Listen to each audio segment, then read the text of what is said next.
Tarot, and this is your mid-October tarot card reading. Here we go. Let's see what the cards say. Hope you're doing well, Scorpio. Hope you're doing well. You guys always have some, you always come with the drama, but let's not jinx you. Let's go ahead with your read. Oh, we have a jumper. You're for, oh, what, Scorpio? You got the 10 of Cups to start your reading. Okay, so good times, good vibes have been going in. Is that what you're telling me? God, I gotta work with cardboard now, and the sound bothers me so much. I don't know what I'm gonna do. Maybe I'll dampen every cardboard box I have. Probably not a good idea. Oh, to the left, you will see that I, excuse me, have a candle there, and I made that candle, and I started selling candles on Etsy. umomgstore is the URL. Very simple. Oh. So you can check those out. I've just kind of started posting some of the stuff that I have. I haven't posted everything yet. And what I will be making moon ritual candles, intention candles, all that stuff. Spell candles. Alright, elemental zodiac candles. You name it. Bath bombs, they coming. Alright, but let's have a look at your reading. And please excuse the shameless plug.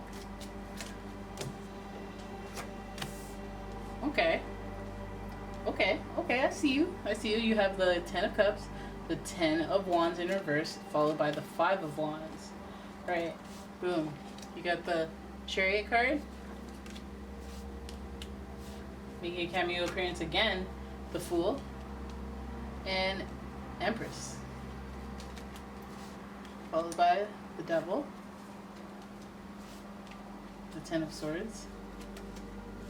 Alright, and the Knight of Swords, the most violent spread in the future. Okay, so initially we're looking at a happy vibe, chill vibe, why not, with the 10 of Cups.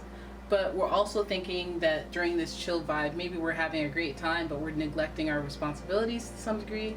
I mean, vacation is obviously a separate time, but we can't just it's like not putting your vacation responder on. It's kind of like, yeah, you got to tie up some loose ends because you have a lot of responsibilities. There is some competition here. I think that you maybe, if you're in competition with somebody, then I think that you will see a benefit to it, that you will be I feel like, how about this? Let's put it this way. If this is related to work, in which we have virtually no pentacles here. But if we were to put it in a work scenario, it would be like you just got a promotion and now you have all this responsibility. And now there's all these people who are being competitive with you, or people looking at what you did and how you're doing and being envious or jealous or whatever. Like, there's just competition, right? And that might overwhelm you. So then you have this drive and determination thing going for you. So you may be more motivated than you think. Maybe it's just like a fear that you have in the back of your head, but I don't think that you act on it. I think that other people have that issue more than you. They see how well you're doing and they wonder why they're not doing as well, or they just kind of want to emulate what you've got, and it might take up some of your time. You might be too busy for that, and then bam, jealousy, envy, resentment, right? So then we have the Chariot. So already we could be dealing with a fire sign, Aries, Leo, Sagittarius, or a Chariot, so a Cancer sign. And then we have the Fool, who is associated with Uranus, who's associated with Aquarius, and the Empress. I think that your drive and determination and your willingness to take risks is what separates you from other people. I think that it'll create the joy that you want to see and divide into something that brings an additional value to your life, something that is pleasurable, something that you've always wanted, something that you desired, something that you would enjoy on a, just like, I want that. I just want that. I don't need it. I want it. I want two to become one, right? Like the Spice Girls. And then let's look how things take a turn towards the end. Like, we have the Devil, a temptation. So some of you, it's almost like you're on this mission to start a new beginning. Some of you guys are like, I want to get pregnant by any means necessary. I'm going to go back to that one that I'm always on again, off again, on again, off again. That doesn't ever usually work out. May go to them. Some of you guys just want a relationship, not necessarily a child. Some of you guys just want something pleasurable. Wink, wink, nudge, nudge, right? So you go back to that part-time lover that you always have, or somebody that you consider is a vice, or you use something that you consider as a vice that you're like, oh God, okay, fine, I'll just do one. I feel like this is like a relapse, whether that's relationship or some type of mind altering vice, like alcohol, drugs. 10 of Swords. Damn. I feel like that's gonna, like, listen, if this is like drug related, I feel like just don't do it. That's never a good sign, right?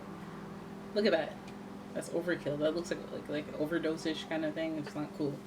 Then we have the Knight of Swords, who's in reverse, so this could be seen as arrogance. This is just like being cocky, being arrogant. So when you're winning, right, it's a good thing to be humble, because you know that the winning times, they just go, there's a certain amount of winning times, and they just travel from person to person depending on the vibes, right?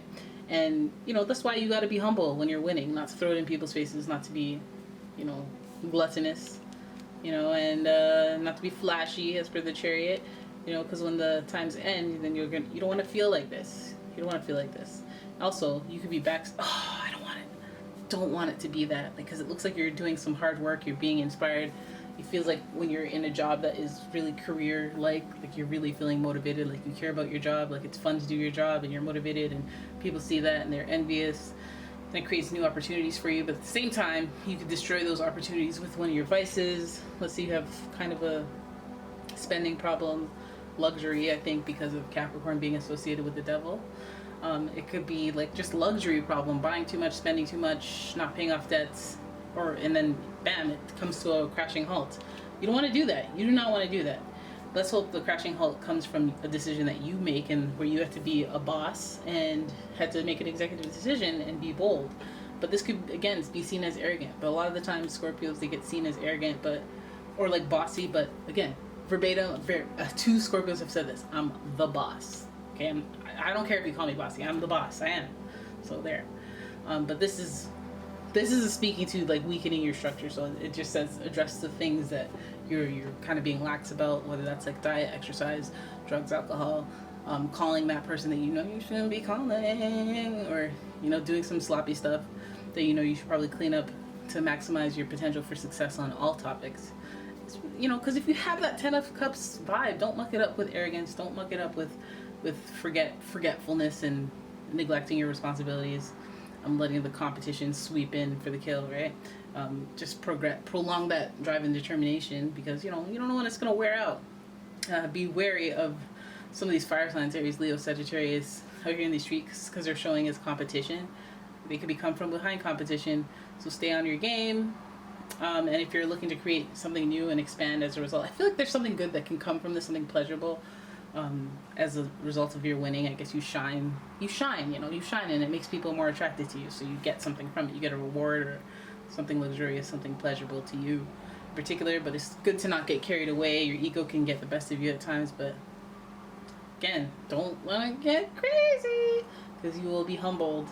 And there's a thin line between bossiness and arrogance, so remember, keep that in check. Even though you are the boss, sure, yay, everyone should kiss your feet, but you still have to manage relationships, your social game, the way that you communicate. The swords are all the intellect and communication, and you'll have to flex that intellect when you communicate, right? So you don't have to pop off, or you don't have to tell somebody about themselves and stuff like that, or say it like that. You don't have to say it like that, right? You can use your mental agility and say things very intelligently and free of like judgment, and consider it a technique, a skill that you have honed, right? So there it is. That's your mid-month reading. I hope you guys enjoyed it.